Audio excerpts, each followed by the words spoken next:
Back to our breaking news this morning. What a sight to see. I-70 right now shut down in both directions near the Benton Curve because of this. Professionals coming in to corral some cows after a tractor trailer overturned, a cattle hauling trailer.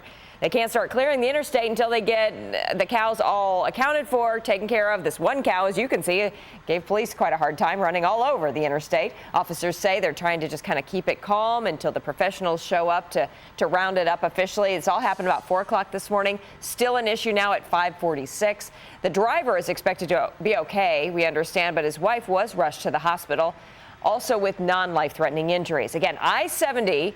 At least the westbound lanes are still closed near the Benton Curve at this point. The eastbound lanes are maybe opening up to a small degree. We'll keep on top of it throughout the morning. Dave. All right, thank you. In 2009, director Neill Blomkamp blew away audiences with his inventive science fiction thriller District 9. 4 years later, with a bigger budget now, he has a new movie out called Elysium. It's another sci-fi action movie that also apparently has some strong social commentary. Eric Melin's back to let us know what he thought of the new movie. It's got Matt Damon in it. It's got Jodie Foster in it, so it's got an A+ cast. Yeah. What does the movie deliver for us? Well, it's called Elysium, and basically what we're looking at is another futuristic world. And like you said before, there is some social commentary in here. Basically, the world is in ruins. It's 2154.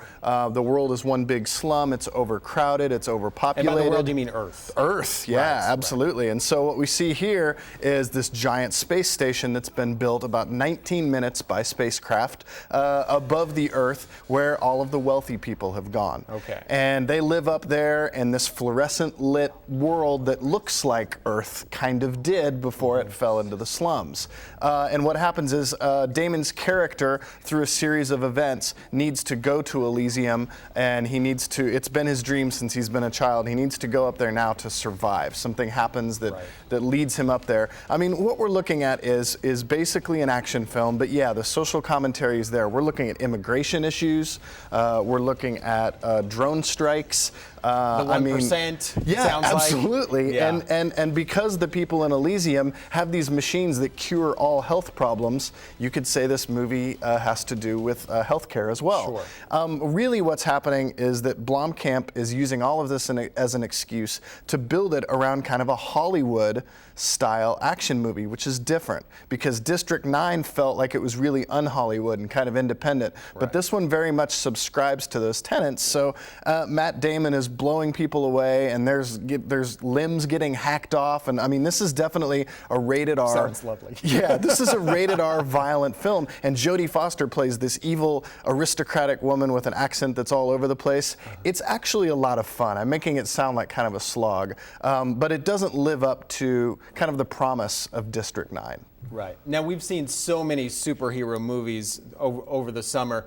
This has a lot of the action elements, but it's not necessarily, you know, kind of folds into that superhero genre. No, this is more, I mean, it's dealing with serious issues. You know what I mean? It's not a kind of a fun little movie. It's a weird hybrid, though. Like, I'm recommending it, and I'm saying go see it, but if you're expecting District 9, you're going to be a little bit disappointed. That said, it's very entertaining. It's kind of trashy, actually, sometimes as well, because of the violence. So, oh, okay. I was going to say, what do you mean by trashy? Well, it becomes a little bit campy, which is weird because they're trying to be serious the whole time. So there's a weird mix of tones here going on. All right. Well, Eric Melin gives it his sort of approval, a tepid approval. Yeah, it's a minor rock fist up. All right, Eric Melin, as always, we appreciate your input. Absolutely. All right, now let's check in with Haley and Carolyn.